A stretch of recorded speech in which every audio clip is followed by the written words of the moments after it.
প্রিয় শিক্ষার্থীরা, তোমাদের ইসপি একাডেমিতে স্বাগতম। তোমরা এসো তোমাদের প্রিয় ইউটিউব চ্যানেল ইসপি একাডেমি।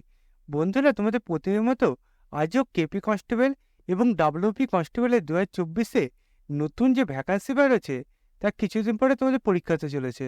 বন্ধুরা, কিছুদিন পর তোমাদের যে পরীক্ষাতে চলেছে তাতে আসার মতো গুরুত্বপূর্ণ 20টি জিকে প্রশ্নোত্তর তুলে ধরবো এই ভিডিওর মাধ্যমে। বন্ধুরা, এই যে গুরুত্বপূর্ণ জিকে প্রশ্নোত্তরগুলো সেগুলো প্রত্যেকদিন সকাল 11টার সময় আমরা তুলে ধরি। সেম আজকেও সকাল 11টার সময় তোমাদের তুলে ধরছে। আজকে আমাদের জিকে সেট নাম্বার 31।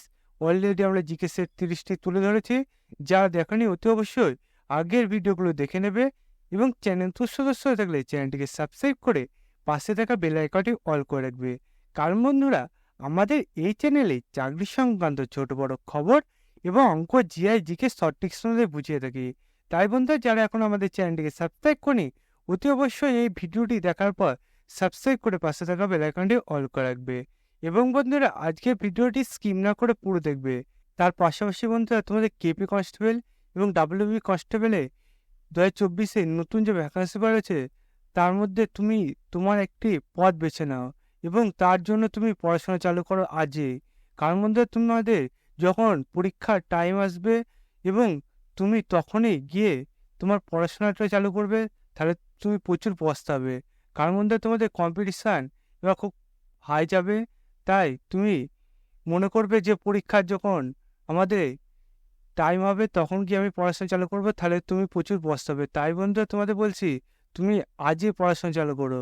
তোমাদের বন্ধুরা, এই যে আর দেখতে দেখতে কিছুদিন পর পরীক্ষা হবে, সে কদিন তুমি গোপনে পড়াশোনা চালু করো। বন্ধু, 6 মাসের জন্য তুমি নিখোঁজ হয়ে যাও। তুমি ঘরে বসে তোমার মতো তুমি পড়াশোনা চালু করো। তোমার বন্ধু বান্ধবীরা বলবে, আরে এখনো তো দেরি আছে, এখন পড়াশোনা কিসের জন্য চালু করবি? এদের কথা বাদ দাও, তুমি তোমার মতো চালু করো। ওরা যাই করুক, তুমি তোমার মতো পড়াশোনা চালু করে তোমার স্বপ্নটা পূরণ করো। ওরা তোমাকে নানান দিকে বিভ্রান্তি করবে, এখন পড়াশোনা চালু করতে হবে না, এখনো দেরি আছে, চোখ ঘুরে আসে, আড্ডা মারি, এইসব তোমাকে নানান দিকে টানবে। কিন্তু তুমি ওদের ওই আড্ডার দিকে যদি ঢুকে পড়ো, তাহলে তোমার এবার স্বপ্নটা পূরণ করা হবে না এবং তোমার এবার থেকে আরও জটিলের মুখে পড়তে হবে। কারণ বন্ধুরা, তোমাদের এই কেপি কনস্টেবল এবং ডাব্লিউপি কনস্টেবলে 2024-এর নতুন যে ভ্যাকান্সি বেরোচ্ছে, এরপর আবার কবে ভ্যাকান্সি বাড়াবে তার ঠিক নেই। তাই বন্ধুরা, তোমাদের বন্ধুদের কথা না শুনে তুমি তোমার মতো পড়াশোনা চালু করে তোমার এই যে ভ্যাকান্সি বেরোচ্ছে একটি পদ তোমার করে নাও এবং তোমার স্বপ্নটা পূরণ করো এবং তোমার মা বাবার স্বপ্নটাও পূরণ করো। তাই বন্ধুরা, তোমাদের বারবার করে প্রত্যেক ভিডিওতেই বলছি, তোমাদের সময় আর বেশি দিন নেই পরীক্ষার। বন্ধুরা, তোমাদের দেখতে দেখতে আর কিছুদিন পরেই দেখবে তোমাদের পরীক্ষা ডেট দিয়ে দেবে। তোমাদের কবে পরীক্ষার ডেট দেবে সে তো আমি জানি না, তা বলছি তোমাদের কিছুদিনের মধ্যে তোমাদের পরীক্ষা দেখবে ডেট দিয়ে দিচ্ছে। আর তুমি তখনই পস্তাবে যে দাদা বারবার করে বলেছিল, আমি কিন্তু পড়াশোনা চালু করিনি, এখন পস্তাচ্ছি। এইটাই তুমি তখন অবলম্বন করবে। তাই বন্ধুরা, তোমাদের বারবার করে ভিডিওর মাধ্যমে জানিয়ে দিচ্ছি, তোমরা পড়াশোনা জোগাড় করো এবং তোমার স্বপ্নটি পূরণ করো। চলো বন্ধুরা, এবার বেশি না বকে আমাদের আজকে মূল ভিডিওটি চালু করা যাক। বন্ধুরা, আজকে আমাদের প্রথম কোশ্চেনটি দেখতে পাচ্ছ, বলেছে হুতুম পেঁচা কার ছদ্মনাম। বন্ধুরা, এই যে হুতুম পেঁচা কার ছদ্মনাম, এই কোশ্চেনটি প্রথম অপশন বলেছে কালীপ্রসন্ন সিং, অপশন বি বলেছে ঈশ্বরচন্দ্র বিদ্যাসাগর, অপশন সি বলেছে Michael Madhusudan Dutta, option D বলেছে শরৎচন্দ্র চট্টোপাধ্যায়। হুতুম পেঁচা কার ছদ্মনাম, এই কোশ্চেনটির উত্তর হবে অপশন এ কালীপ্রসন্ন সিং। তারপর বন্ধুরা, পরবর্তী কোশ্চেনটি দেখবো 2 নম্বর কোশ্চেন। 2 নম্বর কোশ্চেন একটা হচ্ছে, বলেছে পৃথিবীর বৃহত্তম নদীর অববাহিকা কোনটি? পৃথিবীর বৃহত্তম নদীর অববাহিকা কোনটি? এই কোশ্চেনটি প্রথম অপশন বলেছে আমাজন, অপশন বি বলেছে গঙ্গা, অপশন সি বলেছে সিন্ধু নদের অববাহিকা, অপশন ডি বলেছে বঙ্গ। বন্ধুরা, এই 2 নম্বর কোশ্চেন একটা হচ্ছে পৃথিবীর বৃহত্তম নদীর অববাহিকা কোনটি? এই কোশ্চেনটির উত্তর হবে অপশান এ আমাজন। তারপর আমাদের পরবর্তী কোশ্চেনটি দেখবো 3 নম্বর কোশ্চেন।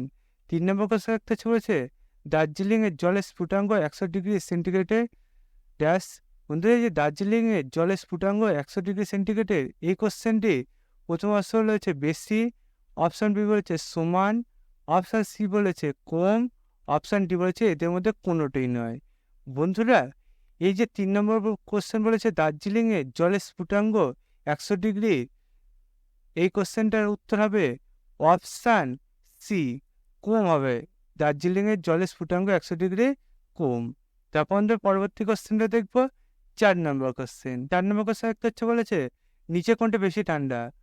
নিচে কোনটা বেশি ঠান্ডা, এই কোশ্চেনটা প্রথম অপশন রয়েছে 0 ডিগ্রি সেন্টিগ্রেডের বরফ, অপশন বি বলেছে 0 ডিগ্রি সেন্টিগ্রেডের জল, অপশন সি বলেছে 0 ডিগ্রি সেন্টিগ্রেডের জল, অপশন ডি বলেছে এদের মধ্যে কোনোটি নয়।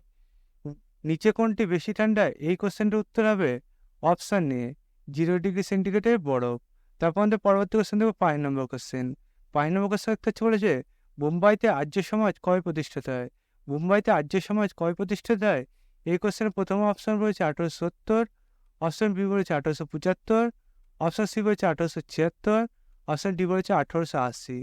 মুম্বাইতে আর্য সমাজ কবে প্রতিষ্ঠিত হয়, এই কোশ্চেনটার উত্তর হবে অপশান বি 1875। তারপর আমরা পরবর্তী কোশ্চেন দেখবো 6 নম্বর কোশ্চেন। 6 নম্বর কোশ্চেন একটা হচ্ছে বলেছে নাদির শাহ ভারতে আক্রমণ করেছিলেন কবে?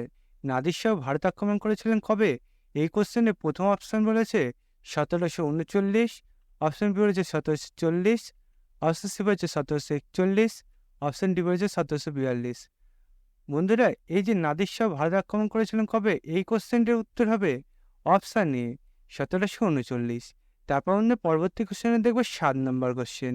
7 নম্বর কোশ্চেন দেখতে হচ্ছে বলেছে 7 নম্বর কোশ্চেন দেখতে হচ্ছে বলেছে আলোক রাসায়নিক ধোঁয়াশা সৃষ্টির জন্য দায়ী হলো, আলোক রাসায়নিক ধোঁয়াশা সৃষ্টির জন্য দায়ী হলো, এই কোশ্চেনটি প্রথম অপশন বলেছে ওজোন, অপশান বি বলেছে মিথেন, অপশান সি বলেছে সিও, অপশান ডি বলেছে পারদ।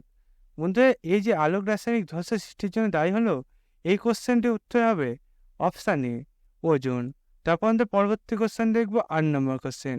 8 নম্বর কোশ্চেন দেখতে চলেছে পিবিআর এর সূচনাকাল হলো, পিবিআর এর সূচনাকাল হলো, এই কোশ্চেনটার অপশান এ বলেছে 1985, অপশান বি বলেছে 1990, অপশান সি বলেছে 1995, অপশান ডি বলেছে 1997। বন্ধুরা এই যে পিবিআর সূচনাকাল হলো, এই কোশ্চেনটার উত্তর হবে অপশান সি 1995। তারপর আমাদের পরবর্তী কোশ্চেন দেখবো 9 নম্বর কোশ্চেন। 9 নম্বর কোশ্চেন একটা চলেছে জমিদার সভা প্রতিষ্ঠাতা হয়, জমিদার সভা প্রতিষ্ঠাতা হয়, এই কোশ্চেনটার প্রথম অপশন রয়েছে 1835 খ্রিস্টাব্দে, অপশান বি বলেছে 1820 খ্রিস্টাব্দে, অপশান সি বলেছে 1828 খ্রিস্টাব্দে, অপশান ডি বলেছে 1838 খ্রিস্টাব্দে। বন্ধু এই যে 9 নম্বর কোশ্চেন বলেছে জমিদার সভা প্রতিষ্ঠাতা হয়, এই কোশ্চেনটার উত্তর হবে অপশান ডি 1838 খ্রিস্টাব্দে। তারপর আমাদের পরবর্তী কোশ্চেন দেখবো 10 নম্বর কোশ্চেন। 10 নম্বর কোশ্চেন একটা চলেছে 1905 খ্রিস্টাব্দে ভারত মাতার চিত্রটি এঁকেছিলেন কে? 1905 খ্রিস্টাব্দে ভারত মাতার চিত্রটি এঁকেছেন কে, এই কোশ্চেনটার প্রথম অপশন বলেছে গগনেন্দ্রনাথ ঠাকুর, অপশান বি বলেছে রবীন্দ্রনাথ ঠাকুর, অপশান সি বলেছে অবনীন্দ্রনাথ ঠাকুর, অপশান ডি বলেছে সরলা দেবী। বন্ধুরা এই যে 10 নম্বর কোশ্চেন বলেছে 1905 খ্রিস্টাব্দে ভারত মাতার চিত্রটি এঁকেছেন কে, এই কোশ্চেনটার উত্তর হবে অপশান সি অবনীন্দ্রনাথ ঠাকুর। তারপর আমাদের পরবর্তী কোশ্চেনটা দেখবে 11 নম্বর কোশ্চেন। 11 নম্বর কোশ্চেন একটা বলেছে ভূপৃষ্ঠের জলের প্রধান উৎস কি? ভূপৃষ্ঠের জলের প্রধান উৎস কি, এই কোশ্চেনে প্রথম অপশন বলেছে তুষারপাত ও নদী জল, অপশান বি বলেছে সমুদ্র জল ও হিমবাহ, অপশান সি বলেছে বৃষ্টিপাত ও তুষারপাত, অপশান ডি বলেছে উপরে সবকটি। বন্ধুরা এই যে 11 নম্বর কোশ্চেন বলেছে ভূপৃষ্ঠের জলের প্রধান উৎস কি, এই কোশ্চেনটার উত্তর হবে অপশান সি বৃষ্টিপাত ও তুষারপাত। তারপর বন্ধুরা পরবর্তী কোশ্চেন দেখবো 12 নম্বর কোশ্চেন। 12 নম্বর কোশ্চেন একটা বলেছে টেবিল টেনিস খেলাতে টেবিলটির উপরভাগের দৈর্ঘ্য হলো, টেবিল টেনিস খেলাতে টেবিলটির উপরভাগের দৈর্ঘ্য হলো, এই কোশ্চেনটা প্রথম অপশন বলেছে 270 সেন্টিমিটার, অপশান বি বলেছে 264 সেন্টিমিটার, অপশান সি বলেছে 274 সেন্টিমিটার, অপশান ডি বলেছে 280 সেন্টিমিটার। বন্ধুরা এই যে 12 নম্বর কোশ্চেন দেখতে পাচ্ছ টেবিল টেনিস খেলাতে টেবিলটির উপরের ভাগের দৈর্ঘ্য হলো, এই কোশ্চেনটির উত্তর হবে অপশান সি 274 সেন্টিমিটার। তারপর আমাদের পরবর্তী কোশ্চেন দেখবে 13 নম্বর কোশ্চেন। 13 নম্বর কোশ্চেন একটা বলেছে নেপাল ও ভারতের একটি প্রতিবেশী দেশ যা ভারতে ড্যাশ দিকে অবস্থিত।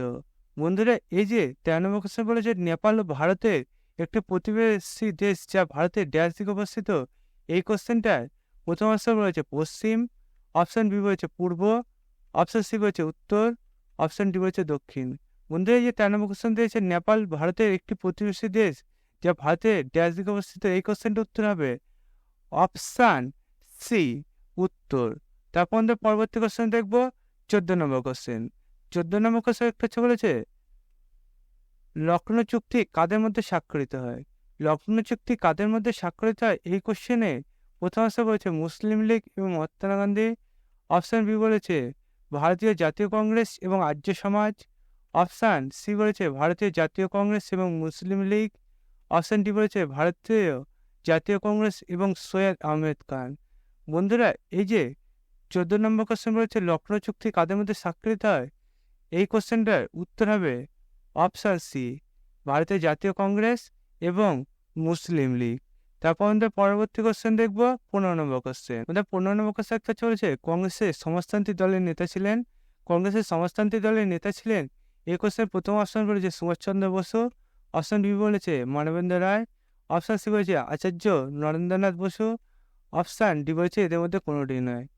বন্ধুরা, এই যে 15 নম্বর কোশ্চেন দেখতে পাচ্ছ, এই কোশ্চেনটা বলেছে কংগ্রেসের সমাজতান্ত্রিক দলের নেতা ছিলেন, এই কোশ্চেনের উত্তর হবে অপশান সি আচার্য নরেন্দ্রনাথ বসু। তারপর আমাদের পরবর্তী কোশ্চেন দেবো 16 নম্বর কোশ্চেন। 16 নম্বর কোশ্চেন দেখতে পাচ্ছ বলেছে বারদৌলি সত্যাগ্রহের সূচনা হয়। বারদৌলি সত্যাগ্রহের সূচনা হয়, এই কোশ্চেনে প্রথম অপশন হচ্ছে বাংলায়, অপশান বি বলেছে গুজরাটে, অপশান সি বলেছে উত্তরপ্রদেশে, অপশান ডি বলেছে রাজস্থানে।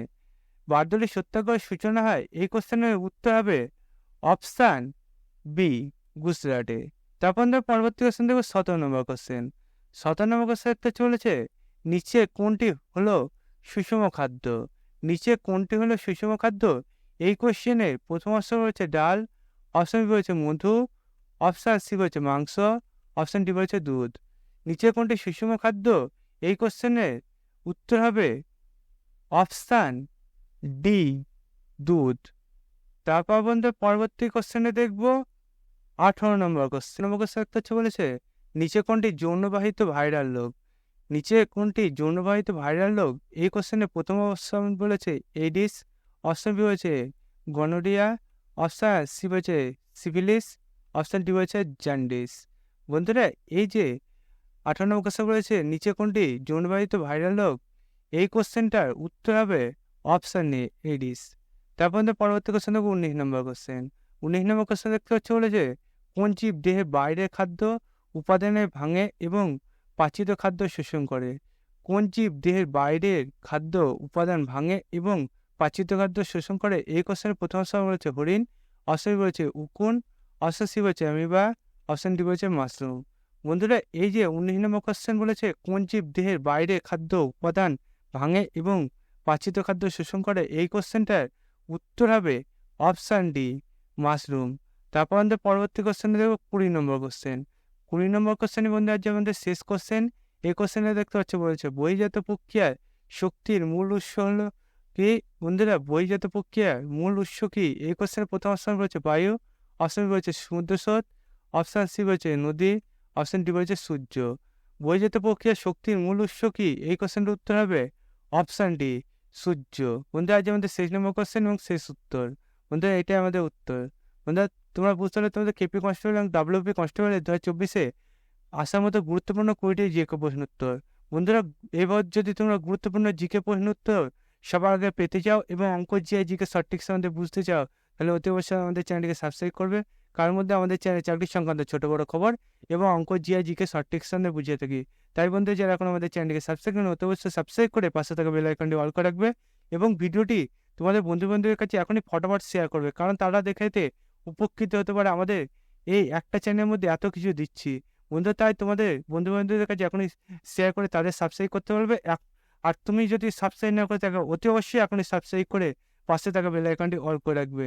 বন্ধুরা, তাই এখনই তোমরা লাইক শেয়ার এবং কমেন্ট করবে তোমাদের এই ভিডিওটি কেমন লাগলো এবং তোমাদের কিসের উপর ভিডিও দরকার সেটা আমাদের কমেন্ট বক্সে জানাবে। বন্ধুরা, তোমাদের এই যে ভিডিওটি তুলে ধরলাম এতে কোনো জায়গায় তোমাদের ভুল মনে হচ্ছে নাকি সেটাও কমেন্ট বক্সে জানাতে ভুলবে না, কারণ বন্ধু তোমরা যদি না বলো সেটা আমি বুঝতে পারবো না যে আমার কোন জায়গায় ভুল হচ্ছে। তাই বন্ধু তোমরা অতি অবশ্যই কমেন্ট বক্সে জানাবে আমাদের কোন জায়গায় ভুল হচ্ছে আর তোমাদের কিসের উপর ভিডিও দরকার। তাই বন্ধু এখনই তোমরা কমেন্ট বক্সে জানাও। বন্ধুরা আজকে ভিডিও এই পর্যন্ত, তোমাদের সাথে পরবর্তী ভিডিওতে দেখা হচ্ছে। জয় হিন্দ, জয় ভারত।